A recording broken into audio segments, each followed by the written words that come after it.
السلام علیکم دوستانو، څنګه یاست؟ خدای دې وکړي چې ټول به راته روغ جوړ او خوشحاله اوسئ. دوستانو، یو ځل بیا په افغانستان کې د روشن سیم کارت څخه فري چټک او نامحدوده انټرنیټ کارولی شئ. دوستانو، دغه طریقه ستاسو په دې ویډیو کې ښیم، خو له دې ویډیو څخه مخکې باید تاسو څخه یوه غوښتنه وکړم، هغه دا چې کله تاسو فري انټرنیټ فعاله کړئ نو فیسبوک کې د فري انټرنیټ نشرات مه کوئ، ځکه چې هغه بیرته بیا د شبکې لخوا بندیږي. نو له دې نه مخکې که تاسو زموږ چینل نه یو سبسکرایب کړی، زموږ چینل سره سبسکرایب کړئ او سره څنګ ته د ګنټې نوچا باندې هم کلیک سره وکړئ، تر څو زموږ هره نوې ویډیو تاسو ته پر وخت ورسیږي. راځو ویډیو پیلوو. نو دې لپاره باید تاسو یو اپلیکیشن ډاونلوډ کړئ. تاسو باید دغه HTTP انجکټور اپلیکیشن ډاونلوډ کړئ. د دې لینک ما تاسو لاندې په ډسکرپشن کې درکړی دی او تاسو یې د ډسکرپشن لارې په اسانۍ سره ډاونلوډولی شئ. نو تاسو کله دغه اپلیکیشن ډاونلوډ کړو نو د دې شکل دغه رقم راځي. نو دې لپاره اوس تاسو یو فایل ډاونلوډ کړئ. دغه فایل د ډاونلوډولو طریقه ستاسو ته وروسته ښیم، خو ما سره فایل تیار ډاونلوډ ده. زه تاسو ته د امپورټ کولو طریقه ښیم. تاسو به دلته په دې اپشن باندې کلیک وکړئ او بیا دلته د امپورټ کنیزک باندې کلیک وکړئ او دلته د انټرنل سټوریج باندې کلیک وکړئ. نو کوم فایل چې تاسو ډاونلوډ کړی وي تاسو به هغه فایل پیدا کړئ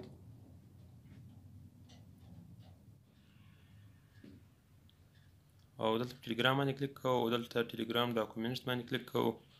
نو دوستانو، دغه فایل د دې د ډاونلوډولو لپاره ما تاسو ته لاندې په ډسکرپشن کې د ټیلیګرام لینک درکړی دی. تاسو دغه فایل د ټیلیګرام څخه ډاونلوډولی شئ او که ستاسو ټیلیګرام نه وي فعاله نو بیا ما تاسو په واټساپ باندې میسیج وکړئ. ما تاسو لاندې په ډسکرپشن کې د خپل واټساپ شمیره هم اچولې ده. تاسو ما ته په واټساپ باندې میسیج وکړئ او تاسو به یې زه په واټساپ کې درولېږم. نو دوستانو، تاسو کله په دې فایل باندې کلیک وکړو نو هغه اتومات دلته راسي او بیا دلته تاسو اوس د خپل موبایل ډیټا را خلاصه کړئ. زه د موبایل ډیټا خلاصوم. نو کله چې دوستانو د موبایل ډیټا خلاصه کړه او بیا دلته په د سټارټ باندې کلیک وکړئ.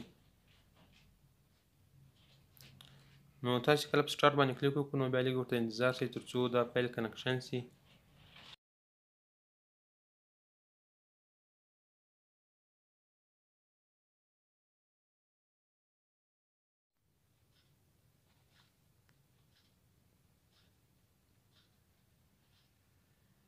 نو دغه دوستانو فایل کنکشن شو. وی پی ان کنکټ کله چې تاسو وی پی ان کنکټ ولیکئ نو ستاسو فایل کنکشن شي او تاسو پر انټرنټ کار شروع کړو. نو دوستانو، زه باید یادونه وکړم چې زه په داسې جي کې یم چې هغلته روشن شبکه تر اوسه 3G نه ده او دلته 2G کار کوي. نو دوستانو، په کومو جیانو کې چې روشن شبکه 3G وي او تیز کار کوي هلته تاسو چټک او نامحدوده انټرنیټ کارولی شئ.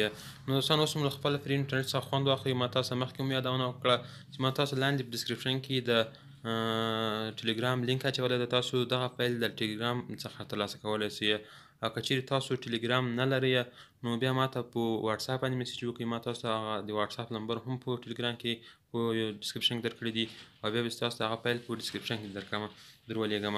نو دوستانو، تاسو کله ټیلیګرام ته راغلاستئ نو دغه فایلونه دي دلته هره ورځ نوي فایلونه پکې پورته کېږي او تاسو بیا له دغه ځمکې څخه هره ورځ نوي فایلونه ښکته کولی شئ.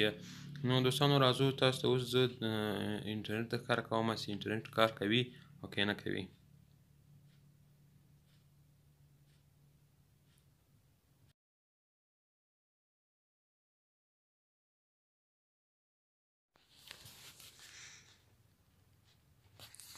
نو دوستانو، موږ راځو فیسبوک ته. فیسبوک را خلاصوو چې کار کوي او که نه کوي.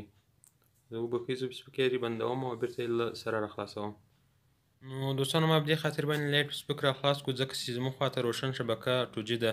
نو په دې خاطر یوازې لایټ فیسبوک پکې ښه کار کوي او په کومو جانو کې چې روشن شبکه تیز کار کوي او 3G وي هغلته بیا تاسو یوټیوب، ټیک ټوک، فیسبوک او هر څه پکې کتلی شئ. دوستانو، فایل ډېر تیز چټک فایل ده. په هغو جانو کې چې روشن شبکه ښه کار کوي نو هغلته به بیا تاسو ښه تیز انټرنټ کارولی شئ او باید یادونه وکړم چې اتصالات شبکه هم په دې طریقه سره فري انټرنټ ورکوي. که هغه فایل نه غواړئ هم هغه ما ته بیا میسیج وکړئ په واټساپ باندې، زه به هغه فایلونه هم تاسو ته درولېږم. نو دوستانو، دغه د فیسبوک یې را خلاص کړو. تاسې ګورئ چې فیسبوک کار کوي پکې. نو دوستانو، که مې ویډیو خوښه سوې وي ویډیو ته سره لایک کړئ او د نورو داسې خوندورو ویډیوګانو لپاره زموږ چینل سره سبسکرایب کړئ. تر بیا او تر بلې ویډیو پورې د خدای په امان الله مې مل شي.